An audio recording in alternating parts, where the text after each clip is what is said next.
Hi all, this is just a short video explaining the instructions for the letter to the reader assignment.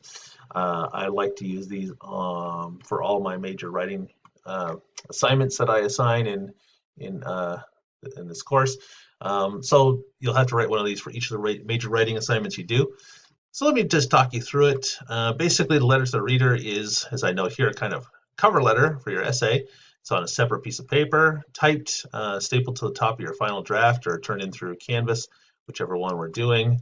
You'll write it as a letter. You'll address it, Dear Reader. You don't have to put that MLA stuff in the top left-hand corner. Just write it as a letter, Dear Reader, or Dear Professor Jones, whatever you want. And then, this nicely developed fat paragraphs filling in just one page. Shouldn't be more than one page. But it should be pretty much the full page.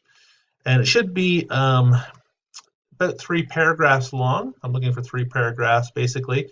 First paragraph, tell your reader what you intend for the essay to do, right? Just summarize your paper in broad strokes, right? Keep this brief, keep it lively. I don't know why it's formatted like that. It's weird. I'll have to go through and fix that.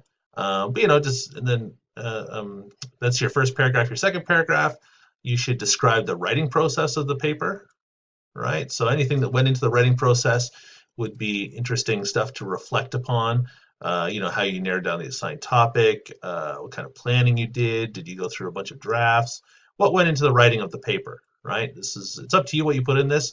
This whole project is meant to be what we call metacognitive, which means that you're thinking about the process of writing and thinking.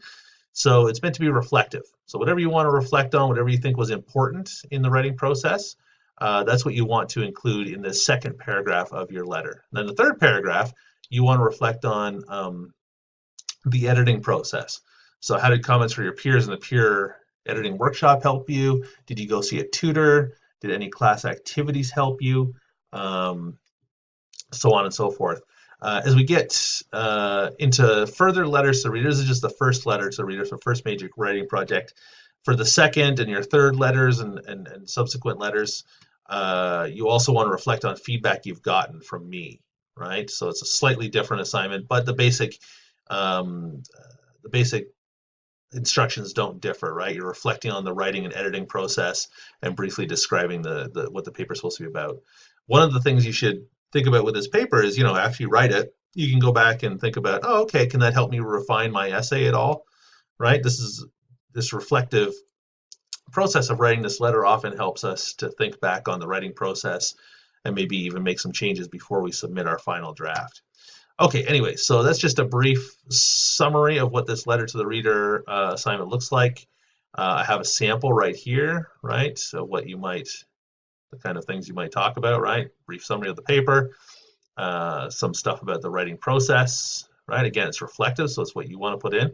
And then reflection on the editing process. Again, in this sample, the writer didn't include comments from students because they didn't, whatever reason, and so on and so forth. So it's just meant to be reflective and help you think about the writing process itself.